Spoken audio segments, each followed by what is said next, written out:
What's up, YouTube? It's your boy Alex FS. Today we have another topic. What causes consolidation and retracement to the markets? So today we want to know why is it that the market is always consolidating? Like in the market, the chart consolidates like 70% and 30% is what is trend. Okay.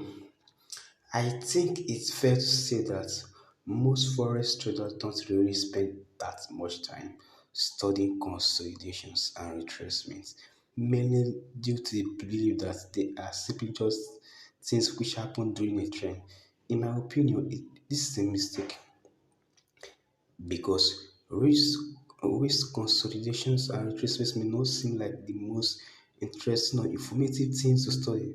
They can actually give you a lot of really useful information about the market, provided you have an understanding of how and when they form. Because most forex traders don't currently have this understanding, I thought that it would be a good idea for me to write a book explaining their formation in more detail so you can have access to information they provide about the market. If I start off by giving you a small introduction as how and why the market moves, some of you will already know this, and then I move on to show you how retracement and consolidation form so you can see how they affect and influence the price movements we see on our charts. In the last session, I will show you how you can start using this information to not only figure out which technical levels are likely to cause a consolidation or retracement to form, but also show you how to determine when a large reversal, consolidation, or retracement is likely to take place by analyzing the size of the movement you see on two different time frames. Let's start off by taking a look at what really caused the market to move. What really caused the market to move? In many surprises, you know that most of the movements which take place in the market occur as a result of losing trades, not from placing trades. In an attempt to make money as in commonly assumed by most forex traders, the reason most of the movement is caused by trader closing losing trade is because the forex market is a zero-sum game. A zero-sum game is a name used to describe an activity, in this case trading, where the profits of this game are determined entirely by the other player participating in the game. For example, a popular zero-sum game may have played before its pockers. The only way to win in a game is to take all of the opposing players.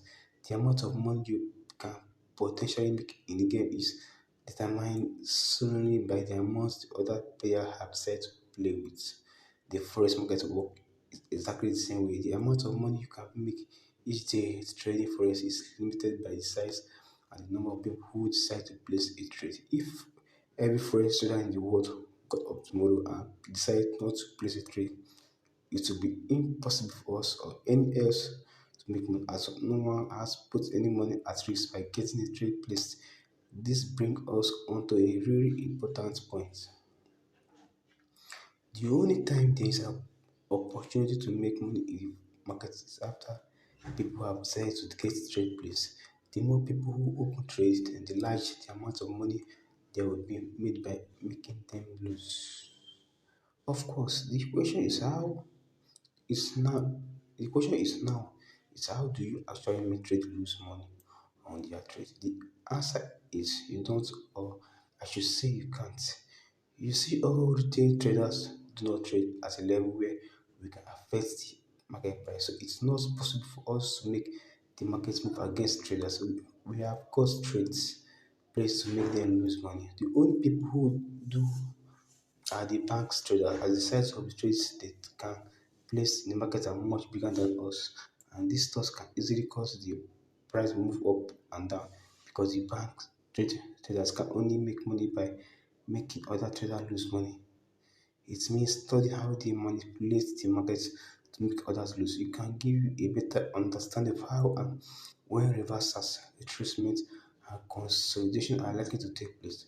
When it comes to actually manipulating the market, the goal of banks traders has always been the same. They want to mislead as many traders as possible into thinking the market is going to move in one direction, and then as soon as the large number have started to get trade ups, make the market move in the opposite direction by getting trade off their own place. The banks now that once they place their own trade, the market will move against the traders, forcing many of them to close their trade at a loss. The other that enter the market as a result of this will push the price further in direction of the bank. I have got their trade place, causing their profit to increase, or which simultaneously causing even more traders to close their trade at a loss. This process of manipulating the market to purposely make traders lose money is sometimes which take place every single day. Luckily, it's sometimes which you can easily spot occurring because when the banks manipulate the market, it always results in one of two different market structure forming. What are these structures you ask? Retracement and consolidations. Retracements and consolidation are two of the most common structure you see form in the market. They can be found forming during every up and down swings, and every itself is part of either a consolidation or retracement on a higher time scale.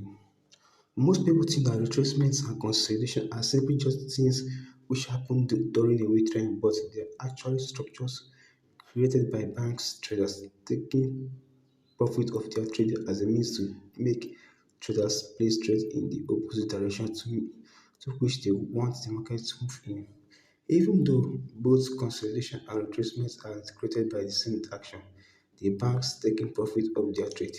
The way in which they cause people to place trade is slightly different due to the way they constructed.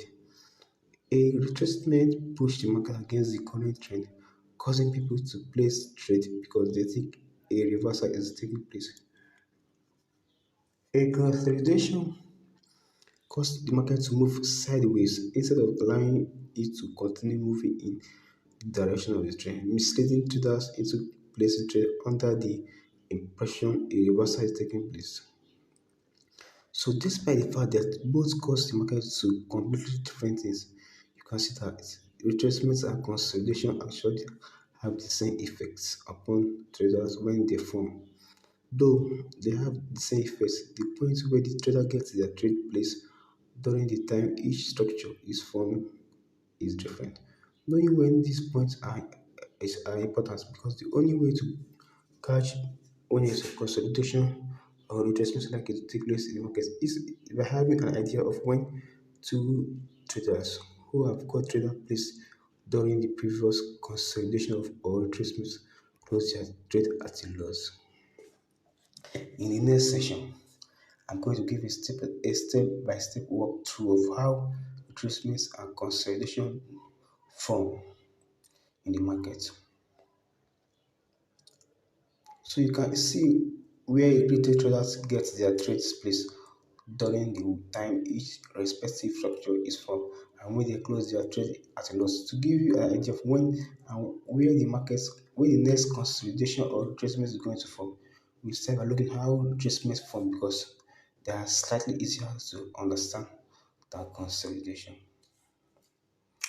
I'm going to show you an example of how a retracement form on 1 hour time chart of Euro USD. Even though this retracement form on 1 hour chart, the process which created is exactly the same as process which caused all other retracements to form.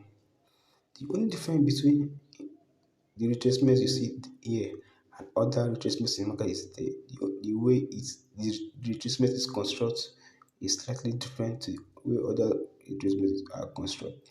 This be the case with all retracements you see forming. They won't all look the same or have the same features, but overall process which causes them to form will be the same, regardless of what they form in market or which time frame they form on. In the image above, you can see a retracement that form during a downswing on Euro USD. Retracements. Okay. These retracements, likely all other retracements, form in the market as a result of the bank traders taking profits of their trades. When the banks take their profits off, it causes the market to move up against the previous move down. This move up makes most of the traders who have placed sell trade during the later portion of the move down marked with a blue box close their trade at a loss. Closing a trade sell trade requires you to use or use a buy order. So when the traders close their losing trade, lots of buy orders enter the market and the price rises. As the price move higher, an impression number of people start believing retracement is in a fast reversal and begin getting buy trades placed to capture what they assume is going to be continue move higher. That's going upon on this region. Wow. Eventually, the price has risen to a point where a large number of traders have got buy trade open. This is the point where the banks will come into the market and get more trades placed and get more sell trade placed. The reason why because they have now got a big group of traders who they have known you can make money by making the market fall. Sorry. They know that when they place their sell trade, it will make the market fall slightly and that will cause the trader who went long to panic and begin closing their trade as a loss, making price fall further and causing the profit on the sell trade they have got place to rise. If you look at this image, you can see how the move down develop as more traders we are closing they are losing buy trades. When the banks traders have got all of their sell trade placed, it only costs a small drop to occur, but this small drop is enough to make number of traders who were long close their trade as a loss. When they close their trade, sell order enter the market and make the price fall further. This causes even more traders to close their trade because it only increase the size of the loss on any buyer trade. Traders are still holding open, but loss causes anyone who might have buy trade open at a profit to go into a lose on their trade. So guys, I've come to the end of this topic today. So this topic you can see is all about how the market was manipulated by the banks. So you need to study this topic very well to understand when to enter the market and to understand when to opt out from the market. Okay, please subscribe and share. Thank you.